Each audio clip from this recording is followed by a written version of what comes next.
बहन का फोन आया है कि इतने साल बाद परदेश से आया है और मेरे बच्चे के हाथ पर 100 रुपल्ली रख कर गया है। मेरे हाथ में किसकी कहानी है नहीं पता, लेकिन जिसकी भी कहानी है ना, दिल रोने लगा ये सुनकर। परदेसी की कहानी है। 10 साल हो गए थे परदेश में काम करते हुए। पहला साल कर्ज उतारने में और दूसरा तीसरा साल बहन की शादियों की भेंट चढ़ गया। चौथे साल कुछ करके आने का सोचा तो पापा की तबीयत खराब हो गई, नहीं आ पाया। यहां तक कि पापा दुनिया छोड़कर चले गए तब भी नहीं आ पाया। बूढ़ी माँ घर में अकेली थी। आने का सोचा लेकिन कोई बचत नहीं थी, तो फिर परदेश से हिम्मत नहीं हुई कि इतने साल परदेश में रहकर खाली हाथ कैसे जाऊं।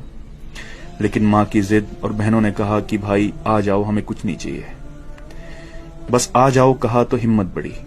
कुछ उधार लिया, कुछ पास था जिससे टिकट करवाया और वापस ये सोचकर आ गया कि अब कोई बड़ी जिम्मेदारी तो है नहीं, यहीं पे कुछ कर लेंगे।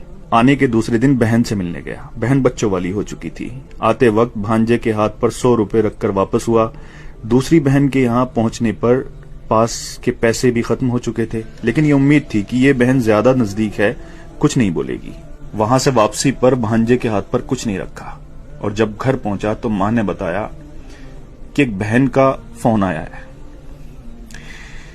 बहुत बड़ा दिल चाहिए यार ये सुनने के लिए। एक बहन का फोन आया है कि इतने साल बाद परदेश से आया है और मेरे बच्चे के हाथ पर 100 रुपल्ली रख कर गया है। इतना तो हम फकीरों को दे देते हैं। दूसरी बोली, मेरे बच्चों के हाथ पर 10 रुपल्ली भी रख कर नहीं गया, ससुराल में मेरी नाक कटा दी।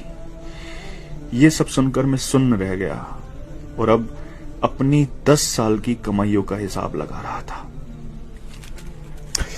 अरे यार, अगर पुराना घर छोड़कर नए घर में भी चले जाओ ना तो ख्वाब हमेशा पुराने घरों के आते हैं। और एक परदेसी तो अपना सब कुछ छोड़कर चला जाता है अपनों के लिए, अपनों को बसाने के लिए। लोग मेहनत करके पैसा कमाते हैं, लेकिन परदेसी मेहनत के साथ साथ अपनी उम्र को बेचकर पैसा कमाता है।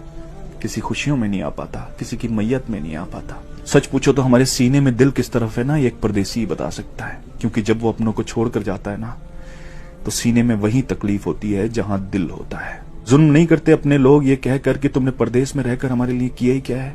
अरे कसम खुदा की, अगर तुम्हें एहसास हो जाए, अंदाजा लग जाए ना कि उसने परदेश में रहकर तुम्हारे लिए क्या किया है, तो इस जबान को कटवाना पसंद करोगे, लेकिन कभी उसकी कुर्बानियों के खिलाफ बोलना पसंद नहीं करोगे। सच कहते हैं, जिसका दर्द होता है उसकी तकलीफ को सिर्फ वही समझता है। परदेसी का दर्द सिर्फ वही समझ सकता है जिसने अपनों के लिए अपना घर छोड़ा हो।